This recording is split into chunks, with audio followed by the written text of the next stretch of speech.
ආයුබෝවන් සියලු දෙනාටම සස්නක සංසද YouTube චැනලය වෙත ඔබ සම සාදරයෙන් පිළිගන්නවා. ඉතින් අද අපි කතා කරන්න යන්නේ ප්‍රතිශත පාඩමයට තියෙන හීනවන ශේෂයටතේ පොලිය කියන පුංචි පාඩම් කොටස ගැන. ඉතින් අපි වැඩි වේලා ගන්න නැතුව ඉක්මනට පාඩමට යමු. මුලින්ම අපි හීනවන ශේෂය මත පොලිය කියන එක ගැන දල අදහසක් අරගෙන ඉමු. අපි කිසියම් මූල්‍ය ආයතනයකින් ණයට මුදලක් ගත්තා. එහෙම නැත්තම් අපි මේ මූල්‍ය ආයතනයේ කිසියම් මුදලක් තැන්පත් කරා. අන්න එතකොට අපිට එක්කෝ මේ මූල්‍ය ආයතනයට අමතර වශයෙන් මුදලක් ගෙවීමට සිද්ධ වෙනවා. එහෙමත් නැත්නම් මේ මූල්‍ය ආයතනයෙන් අපිට අමතර මුදලක් ලැබෙනවා. මෙන්න මේ කිව්ව අමතර වශයෙන් ගෙවීමට හෝ අපිට අමතර වශයෙන් ලැබෙන මුදල පොලිය කියලා හඳුන්වන්න පුළුවන්. එතකොට හීනවන ශේෂය මත පොලිය කියන්නේ අන්න ඒ ආකාරයේ පොලිය ගණනය කරන තවත් එක් ආකාරය. දැන් මෙහෙම හිතන්නකෝ. අපි රුපියල් 10000ක මුදලක් ණයට ගන්නවා මාස 10කදී ගෙවනවා කියලා. එතකොට පොලිය ගැන අමතක කරොත් අපි එක් මාසෙට රුපියල් 1000 ගානේ ගෙවලා රුපියල් 10000 ණය මුදල ගෙවලා ඉවර කරන්න පුළුවන් නේ. එතකොට පළවෙනි මාසෙදී ඔන්න අපි රුපියල් 1000ක් ගෙවනවා. ඊට පස්සේ දෙවෙනි මාසෙදී අපිට ගෙවන්න ඉතුරු වෙලා තියෙන ණය මුදල කීයද? රුපියල් 9000යි. ඊට පස්සේ දෙවෙනි මාසෙදී තව රුපියල් 1000ක් ගෙවනවා. එතකොට තුන්වෙනි මාසෙදී අපිට ගෙවන්න ඉතුරු වෙලා තියෙන ණය මුදල කීයද? රුපියල් 8000යි.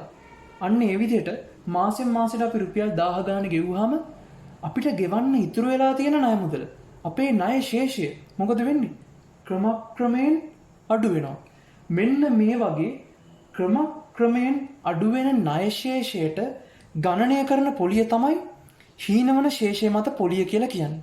එතකොට මෙන්න මේ පාඩමේදී අපිට ගණනය කරන්නේ අපි ගණනය කරන්නේ මෙන්න මේ වගේ දෙයක්. දැන් එහෙම හීනවන ණය ශේෂයට අපි පොලියක් ගත්තා. අන්න එහෙම එන මුළු පොලිය අපේ ණය මුදලට එකතු කරලා මුළු මුදලක් කරා අන්න ඒ මුළු මුදල සමාන මාසික වාර්ෂික වශයෙන් ගෙවන්න පුළුවන් විදියට හදාගන්න එක තමයි මේ පාඩමේදී අපි මූලික වශයෙන් කරන්නේ. ඒ කිව්වේ ඒ සමාන මාසික වාරකයේ අගය හොයන එක අපි මේ පාඩමේදී සිදු කරනවා.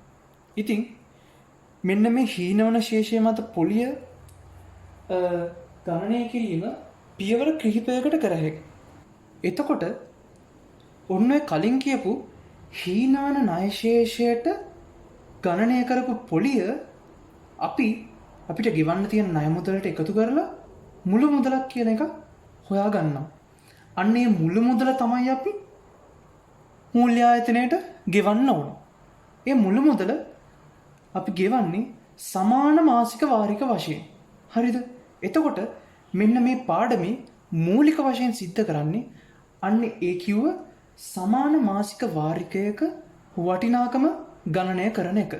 මෙන්න මේ කියන ගණනය කිරීම අපි පියවර කිහිපයකට කරනවා. ඉතින් අපි අන්නේ පියවර ගැන ඊළඟට බලමු. පියවර ගැන කතා කරද්දී පළවෙනි පියවර තමයි ගෙවීමට ඇති ණය මුදල හොයාගන්න එක.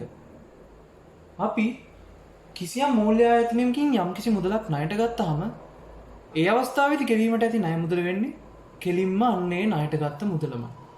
හැබැයි අපි මොකක් හරි වෙළඳසැලකින් යම්කිසි භාණ්ඩයක් ගෙවීමේ ක්‍රමයට මිලදී ගත්තාම ඒ අවස්ථාවේදී ගෙවීමට ඇති ණය මුදල වෙන්නේ මූලික ගෙවීමෙන් පස්සේ අපිට ගෙවන්න ඉතුරු වෙලා තියෙන මුදල.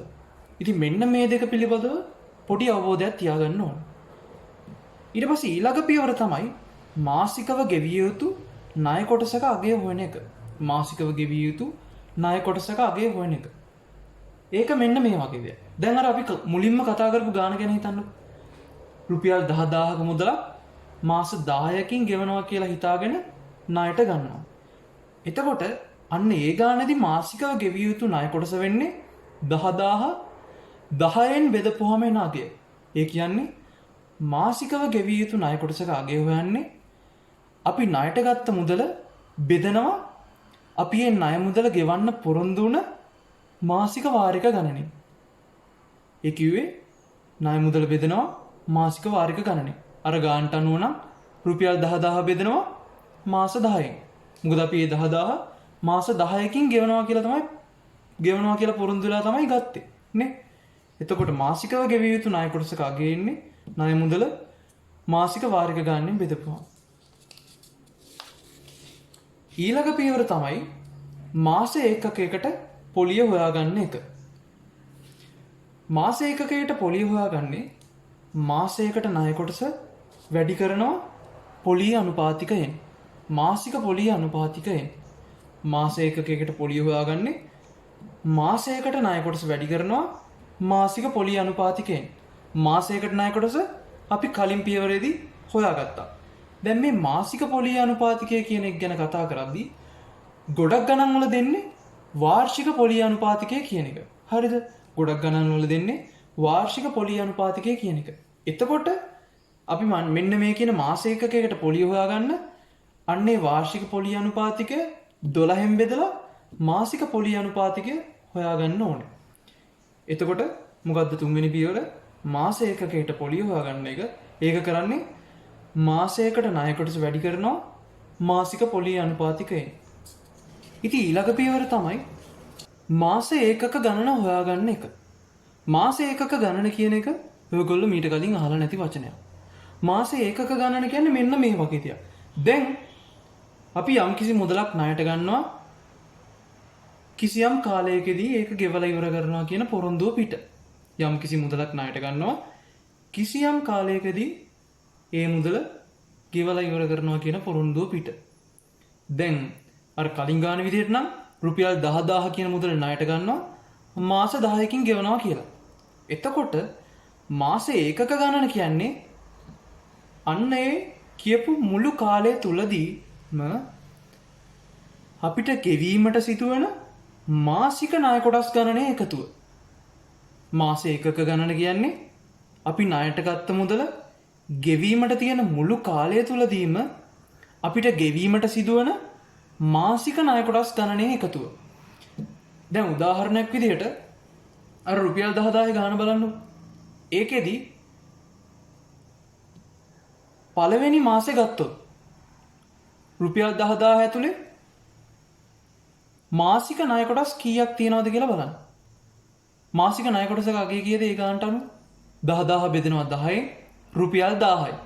එහෙනම් පළවෙනි මාසය ඇතුළත අපිට ගෙවීමට සිදුවන මාසික ණය කොටස් ගණන කීයද? ගණනේ එකතුව කීයද? 10000 බෙදෙනවා 10න් 10ක් තියෙනවා. දෙවෙනි මාසෙට ගියාම අපිට ගෙවන්න තියෙන ණය මුදල රුපියල් 9000යි. එතකොට ඒ 9000 ඇතුලේ තියෙන මාසික ණය කොටස් ගණන කීයද?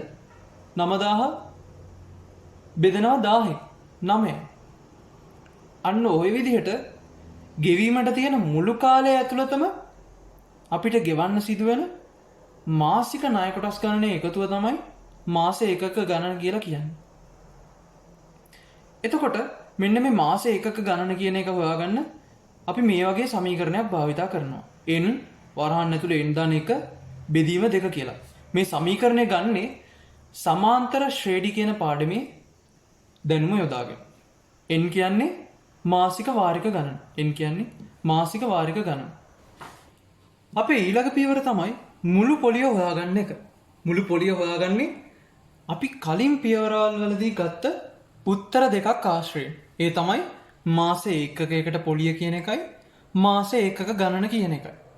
එතකොට ඒ දෙක ඇසුරින් මුළු පොලිය හොයන්නේ මාස ඒකකයකට පොලිය වැඩි කරනවා මාස ඒකක ගණනින්. එතකොට අපිට මුළු පොලිය එනවා. දැන් ඔන්න එතකොට අපි මුළු පොලියත් හොයාගත්තා. ඊට පස්සේ 6 වෙනි පියවර තමා මුළු මුදල හොයාගන්න එක. ඕනෑම ගානකදී මුළු මුදල හොයාගන්නේ කොහොමද? මුළු පොලියට එකතු කරනවා ණයට ගත්ත මුදල. මුළු මුදල හොයාගන්නේ මුළු පොලියට හොයාගන්නවා ණයට ගත්ත මුදල. මුළු පොලිය කලින් පියවරේදී අපි හොයාගත්තා. ඉතින් මේ හීනවන ශේෂය මත පොලිය පාඩමේදී මාසික වාරිකයක අගය ගණනය කිරීමේ ගැටලුවක අවසාන පියවර තමයි ඊළඟ පියවර.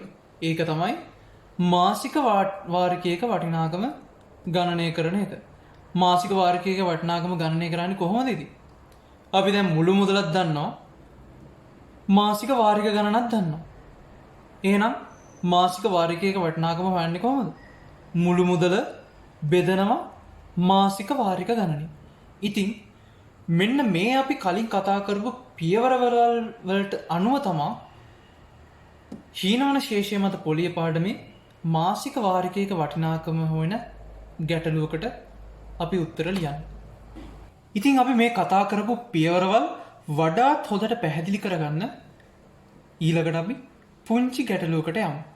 ඒ ගැටලුව කරද්දී මේ අපි කලින් කතා කරපු පියවරවල් ගැන ඔයගොල්ලන්ට වඩාත් හොඳින් පැහැදිලි වේවි. මුලින්ම ගාන හොඳට කියවගන්න. ගානේ තියෙන්නේ රුපියල් 30000ක් වටිනා රූපවාහිනී යන්ත්‍රයක් මුලින් රුපියල් 6000ක් ගෙවා ඉතිරිය වසරක් තුල සමාන මාසික වාරික මගින් ගෙවීමට ලබාගත හැකිය. ණය සඳහා හීනවන ශේෂය යටතේ 12%ක වාර්ෂික පොලියක් අය කරනු ලැබේ. මාසික වාරිකයක වටිනාකම ගණනය කරන්න. රුපියල් 30000ක් වටිනා රූපවාහිනී යන්ත්‍රයක් තමයි ගන්න යන්නේ. රූපවාහිනී යන්ත්‍රය ගද්දී කඩේ එක්කිනා කියනවා රුපියල් 6000ක මූලික ගෙවීමක් කරන්නලු. ඊට පස්සේ එයා කියනවා අවුරුද්දක් තුල ඉතිරි ණය මුදල ගෙවලා දාන්නලු 12%ක වාර්ෂික පොලිය අනුපාතිකයක් යටතේ. අපෙන් අහලා තියෙන්නේ මාසික වාරිකයක වටිනාකම ගණනය කරන්න කියලා.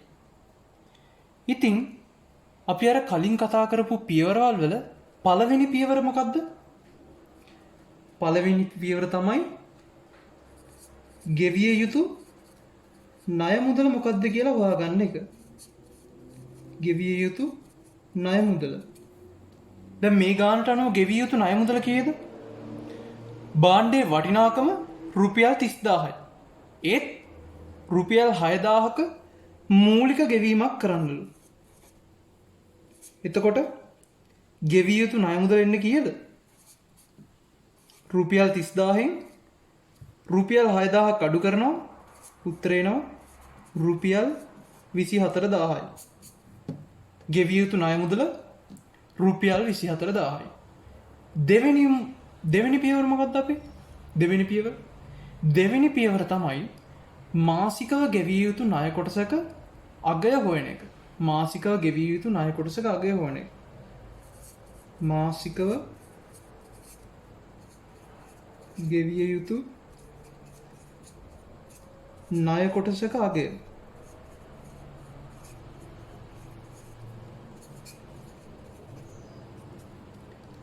මාසිකව ගෙවිය යුතු ණය කොටසක අගය හොයන්නේ කොහොමද?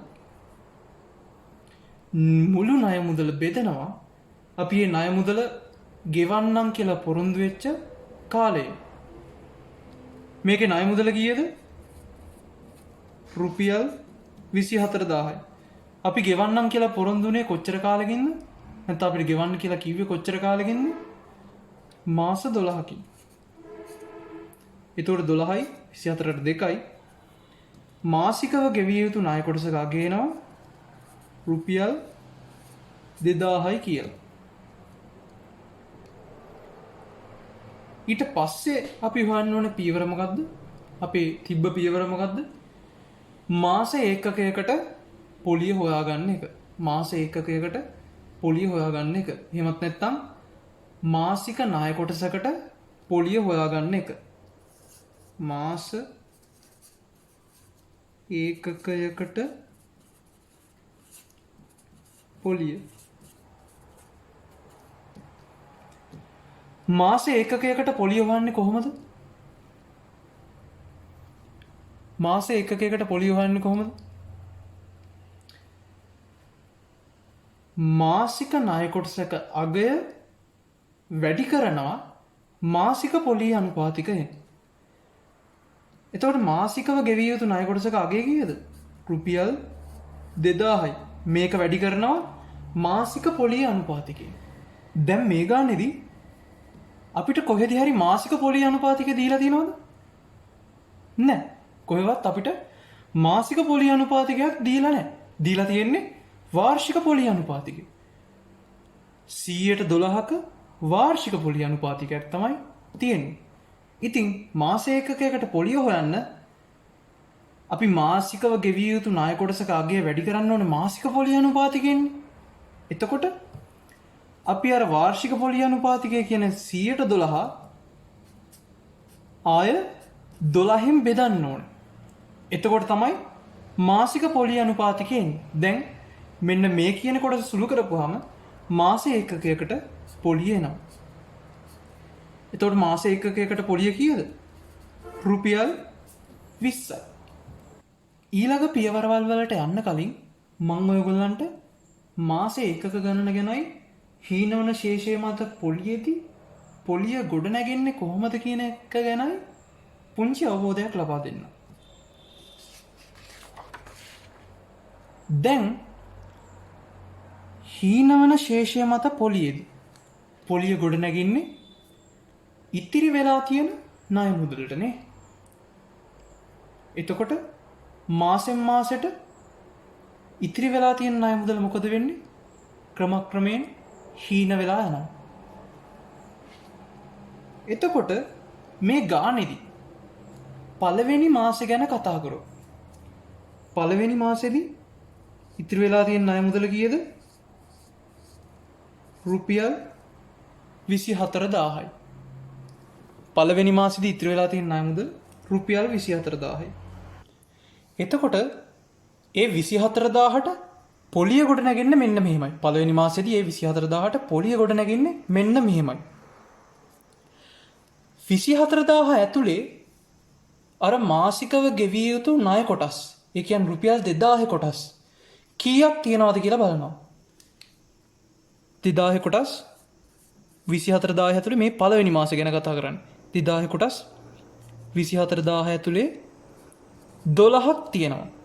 ඒ කිව්වේ මාස ඒකක 12ක් තියෙනවා.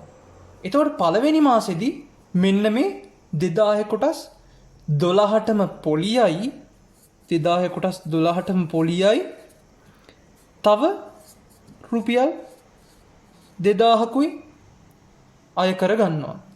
ඊට පස්සේ ඊළඟ මාසෙට යනවා. ඊළඟ මාසෙට ගියාපහම දැන් 24000න් 2000ක් අඩු වෙලා තියෙනවා. අපි මේ දෙවෙනි මාසෙ ගැන කතා කරන්නේ. දැන් 24000න් 2000ක් අඩු වෙලා තියෙනවා. එතකොට දෙවෙනි මාසෙදී 22000ක ණය මුදලක් තියෙනවා. ඒ කියන්නේ 2000 කොටස් 11ක් දෙවෙනි මාසෙදී තියෙනවා. එතකොට දෙවෙනි මාසෙදී අන්නේ 2000 කොටස් 11ටම පොලියයි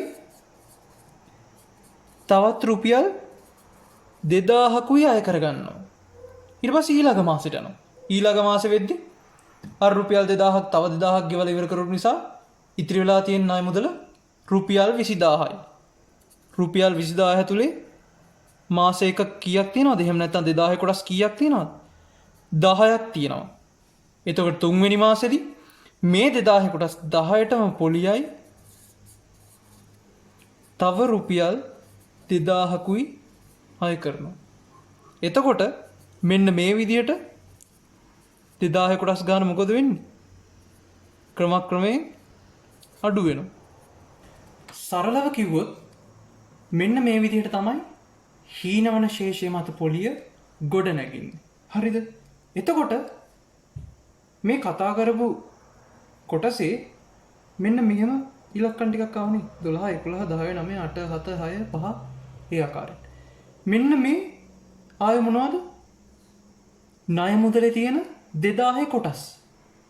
පළවෙනි මාසෙදී 2000 කොටස් 12ක් තිබ්බා.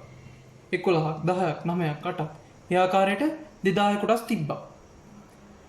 මෙන්න මේ කියන ණය මුදල ගෙවීමට තියෙන මුළු කාලය තුලදී අපි පොලිය ගෙවිය යුතු මාසික ණය කොටස් ගණනේ එකතුවට තමයි අපි මාස ඒකක ගණන කියලා කියන්නේ. ඒ කිව්වේ මෙන්න මේ ඉලක්කම් වල එකතුව ගත්තාම අපිට මාස ඒකක ගණන හොයාගත්ත හැකියි.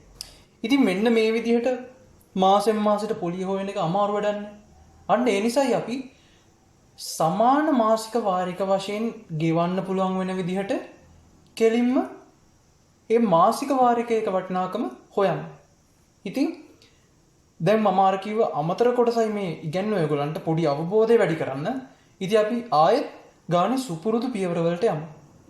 ඉතින් අපේ ගානේ ඊළඟ පියවර තමයි මාස ඒකක ගණන හොයන එක. ඊළඟ පියවර මාස ඒකක ගණන හොයන එක. දැන් කලින් අර අමතරව උගන්වපු කොටසේ මාස ඒකක ගණන එන්නේ කොහොමද? අර 12 11 10 ඒවා එකතු කර ගන්න එකන්නේ. ඒකේ සමාන්තර ශ්‍රේණියක් වගේ සංඛ්‍යා රටාවක් එතන තියෙන්නේ නේ. අන්න ඒකේ ඓක්‍ය ගන්න එක. ඒ ඓක්‍ය එහෙම ගණන් කරලා ගන්න එක අමාරුයිනේ. අන්නේ අමාරුකම නැති කරන්න තමයි අර අපි පියවර කතා කරද්දි කතා කරපු සමීකරණය අපිට යොදා ගන්න කියලා තියෙනවා. n කියන්නේ මොකද්ද? මාසික වාරික ගණන. මේ ගානේදී මාසික වාරික ගණන කීයද? 12යි. 12 ධන 1 බෙදීම 2. උත්තරේ එන්නේ කීයද? 78යි. ඒ කියන්නේ මාස ඒකක ගණන අපිට එනවා 78ක්. ඊට පස්සේ අපේ ඊළඟ පියවර මොකද්ද? මුළු පොලිය හොයන එක. ඊළඟ පියවර මුළු පොලිය හොයන එක. මුළු පොලිය හොයන එක. මුළු පොලිය හොයන්නේ කොහොමද? මාස ඒකකයකට පොලිය, එහෙම නැත්නම් රුපියල් 20 මාස ඒකකයකට පොලිය වැඩි කරනවා මාස ඒකක ගණනේ. එහෙම නේද මුළු පොලිය හොයන්නේ? මුළු පොලිය හොයන්නේ මාස ඒකකයකට පොලිය වැඩි කරනවා මාස ඒකක ගණනේ. උත්තරේ එන්නේ කීයද? රුපියල් මේක සුළු කරලා බලන්න. රුපියල් 1560ක් කියලා උත්තරේ එනවා. ඊට පස්සේ අපේ ගානේ පියවර මොකද්ද? මුළු මුදල කීයද කියලා හොයන එක. මුළු මුදල එන්නේ කොහොමද? මුළු පොලියට එකතු කරනවා ණය මුදල. මුළු පොලිය දැන් අපිට ආවේ කීයද? රුපියල් 1560යි. මේකට එකතු කරනවා රුපියල් 24000ක්. සුළු කරලා බලන්න උත්තරේ රුපියල් 25560ක්. ගානේ අන්තිම කොටස හදන්න කලින් කොලේ ඉඩ නැති නිසා මම අලුත් කොලයක එක හදන්නම්. ඉතින් අපේ අන්තිම පියවර මොකද්ද? මාසික වාරිකයක වටිනාකම හොයන එක. මාසික වාරිකයක වටිනාකම. මාසික වාරිකයක වටිනාකම හොයන්නේ කොහොමද? අපිට ගෙවන්න තියෙන මුළු මුදල බෙදනවා අපි ණය මුදල ගෙවන්නම් කියලා පොරොන්දුන කාලය නේ. අපිට ගෙවන්න තියෙන මුළු මුදල කීයද? රුපියල් 25560යි. මේක බෙදනවා අපි පොරොන්දුන කාලය කීයද? මාස 12ක්. අවුරුද්දකින් ගෙවනවා කියලානේ. මෙන්න මේ උත්තරේ සුළු කරපුවාම ඔයගොල්ලන්ට අපේ ගානේ අන්තිම උත්තරේ එහෙම නැත්තම් මාසික වාරිකයක වටිනාකම එනවා රුපියල් 2130යි කියලා. ඉතින් මෙන්න මේ කිව්ව පියවරවලට අනුව තමයි හීනවන ශේෂය මත පොලිය පාඩමේ මාසික වාරිකයක වටිනාකම හොයන්නේ. මම හිතනවා මේක ගැන ඔයගොල්ලෝ හොඳ අවබෝධයක් ලබා ගන්න ඇති කියලා. හීනවන ශේෂයටදී පොලිය ගණනය කිරීමේ පාඩමේ මාසික වාරිකයක වටිනාකම හොයන්න දෙන ගණන් වලට අමතරව තවත් දෙන ගණන් ආකාරයක් තමයි වාර්ෂික පොලිය අනුපාතිකය හොයන්න දෙන ගණන්. ඉතින් අපි දැන් ඒ වගේ ගානකුත් කතා කරමු. ගානේ කියලා තියෙනවා අත්පිට මුදලට රුපියල් 36000ක ශීතකරණයක්. මුලින් රුපියල් 6000ක් ගෙවා ඉතිරිය රුපියල් 1500 බැගින් වූ සමාන මාසික වාරික 24කින් ගෙවා නිම කිරීමට ලබාගත හැකිය. පොලිය ගණනය කර ඇත්තේ හීනවන ශේෂ ක්‍රමයට නම් අය කර ඇති වාර්ෂික පොලිය අනුපාතිකය හොයන්නලු. ගාන කියනවා ශීතකරණයක් තියෙනවලු රුපියල් 36000ක. මූලික ගෙවීම රුපියල් 6000යි. ඉතිරි ගෙවන්න තියෙන මුදල රුපියල් 1500 බැගින් වූ සමාන මාසික 24කින් ගෙවා නිම කරන්න ගන්න පුළුවන්ලු. පොලිය ගණනය කරලා තියෙන හීනවන ශේෂ ක්‍රමයට නම් ඒගොල්ලෝ අහලා තියෙන්නේ වාර්ෂික පොලිය අනුපාතිකය සොයන්නලු.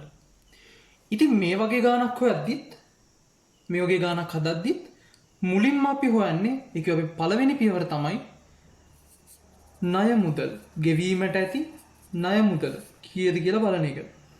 දැන් මේකේ ගෙවීමට ඇති ණය මුදල කීයද? භාණ්ඩයේ වටිනාකම රුපියල් 36000යි. ඒත් මූලික ගෙවීමක් වශයෙන් රුපියල් 6000ක් ගෙවන්න ඕනේ.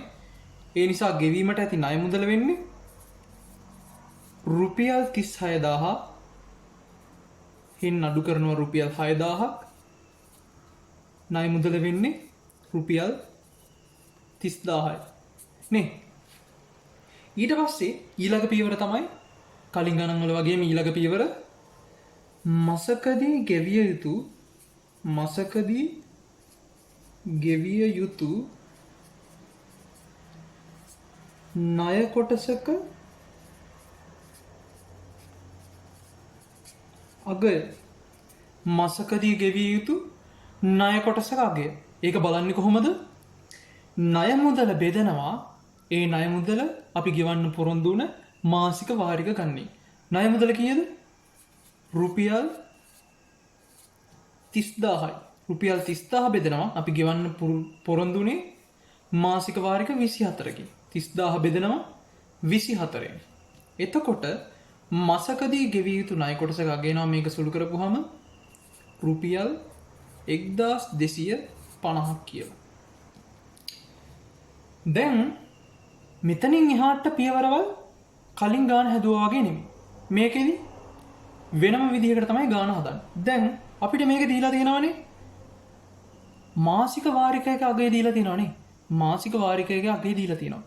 වාරික ගණනක් දීලා තියෙනවා. එහෙනම් මාසික වාරිකයක අගය වාරික ගණනින් වැඩි කරොත් මොකක්ද වෙන්නේ? මුළු මුදල එන්නේ. මුළු මුදල ඒ කිව්වේ ගෙවිය යුතු මුළු පොලියයි ණය මුදලයි දෙකේ එකතුව. වාරිකයක අගය වාරික ගණනින් වැඩි කරපුවම මුළු මුදල එනවා. ඒක නිසා ඊළඟ පියවර විදිහට අපි කරන්නේ වාරික ලෙස ගෙවිය යුතු මුළු මුදල හොයන එක. ඒක හොයන්නේ කොහොමද? රුපියල් 1500 වැඩි කරනවා 24න්. මේක සුළු කරපුවම ඔයගොල්ලන්ට එනවා රුපියල් 36000ක්.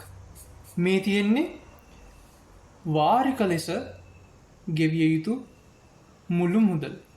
වාරික ලෙස ගෙවිය යුතු මුළු මුදල්. දැන් අපි දන්නවා ණය මුදල කීයද කියලා. අපි දන්නවා මුළු මුදලත් කීයද කියලා. එතකොට මුළු මුදල කියන්නේ මුළු පොලිය දන ණය මුදල නම් අපි ඒකේ මුළු මුදලක් දන්නවා නම් ණය මුදලක් දන්නවා නම් මුළු පොලිය අපිට හොයාගන්න පුළුවන් නේද? ඉතින් ඊළඟ පියවර තමයි මුළු පොලිය හොයන එක. මුළු පොලිය හොයන්නේ රුපියල් 36000න් අඩු කරනවා ණය මුදල රුපියල් 30000. උත්තරේ එනවා රුපියල් 6000ක් කියලා. මේ රුපියල් 6000 කියන්නේ මොකද්ද? ගෙවිය යුතු මුළු පොලිය. ගෙවිය යුතු මුළු පොලිය. ඉතින් ඊළඟ පියවර විදිහට දැන් අපි මුළු පොලියක් දන්නවා. අපිට හොයාගන්න තියෙන්නේ වාර්ෂික පොලිය අනුපාතිකය. මුලින්ම අපි මේ ගානේ මාස ඒකක කීයක් තියනවද කියලා හොයාගමු. මාස ඒකක ගන්න. හොයන්නේ කොහොමද? සමීකරණය ඔයගොල්ලන්ට මතකයි. මෙන්න මේ සමීකරණයට දැම්මහම වාරික ගණන කීයද? n 24යි. 24 දාන 1 බෙදීම 2. සුළු කරපුවම උත්තරේ එනවා 300යි. 300යි. මාස ඒකක ගණන 300යි. හරිද? මාස එක ගණන 300යි. ඊට පස්සේ අපි බලමු දැන් මුළු පොලිය දන්නවා මාස ඒකක ගණනක් දන්නවා. මුළු පොලිය මාස ඒකක ගණනින් බෙදුවොත් මොකක්ද දෙන්නේ? මාස ඒකකයකට පොලිය එනවා. මාස ඒකකයකට පොලිය හොයන්නේ කොහොමද? මුළු පොලිය රුපියල් 6000 මෙතන 6000 සෝරි රුපියල් 6000 බෙදනවා මාසයක් ගන්න 300 කැපුණාම මාස එකකයකට පොලිය එනවා රුපියල් 20යි කියලා. ඉතින් දැන් හරිය ලේසි. වාර්ෂික පොලි අනුපාතිකය කෙලින්ම හොයමු. වාර්ෂික පොලි අනුපාතිකය දැන් තමයි අපිට අර මුලින්ම හොයාගත්ත මාසකදී ගෙවිය යුතු ණය කොටසක අගය කියන උත්තරේ වැදගත් වෙන්නේ. මෙච්චර වෙලා ඒක වැදගත් උන්නේ නැහැ. ඒක අපි ඒත් මුලින්ම හෙව්වා. දැන් තමයි ඒක අපිට වැදගත් වෙන්නේ. මාසකදී ගෙවිය යුතු ණය කොටසක අගය. ඒ කිව්වේ මාසකදී ගෙවිය යුතු ණය කොටසක අගය රුපියල් 1250ක් නම් ඒකට අය කරන පොලිය රුපියල් 20යි. නේ? මේ එන්නේ මොකද්ද? මේක ප්‍රතිශතයක් විදිහට 100%න් වැඩි කරොත් මොකක්ද දෙන්නේ? මාසික පොලි අනුපාතිකය. මේ එන උත්තරේ මාසික පොලි අනුපාතිකය. ඒත් අපිට හොයන්න කියලා තියෙන්නේ වාර්ෂික පොලි අනුපාතිකය. ඒ නිසා අපි මේ එන උත්තරේ මෙතන මට පොඩ්ඩක් ඉඩමදි. මේ 100%න් පැත්තෙන් ಗುಣ කරන්න ඕනේ කීයද? මාසික පොලි අනුපාතිකය වාර්ෂික පොලි අනුපාතිකය කරන්න 12න් ගුණ කරන්න ඕනේ. මෙන්න මෙතන එන උත්තරේ 12න් ගුණ කරන්න ඕනේ. එතකොට අපිට එනවා 9.6යි කියලා උත්තරේ. වාර්ෂික පොලි අනුපාතිකය 9.6යි. ඇයි මේ රුපියල් 1250ට පොලිය රුපියල් 20 වාර්ෂික පොලි අනුපාතිකය නොවුනේ? මොකද මාස එකකයට පොලිය අපි ගණනය කරන්නේ මාසික පොලි අනුපාතිකය ඇසුරින්. ඒ නිසා මේක 100%න් වැඩි කරලා ඒන උත්තරය ආය 12න් වැඩි කරන්න ඕනේ. ඉතින් හීනවන ශේෂ ක්‍රමය යටතේ ගණන් එන්න පුළුවන් ක්‍රම ගැන අපි කතා කරා. ඉතින් හීනවන ශේෂ ක්‍රමය යටතේ පොලිය කියන පාඩමේ ඉගෙන ගන්න තියෙන්නේ මේ කොටස් ටික තමයි. හීනවන ශේෂ යටතේ පොලිය කියන පාඩම ඔයගලන්ට හොඳට තේරෙන්නේ නැති කියලා මම හිතනවා. ඉතින් ඔයගලන්ගේ සාමාන්‍ය පෙළ විභාගයට මගේ උණුසුම් සුබ පැතුම් කරමින් අද දින පාඩම නිමා කරනවා. ඔබ සැමට ස්තුතියි.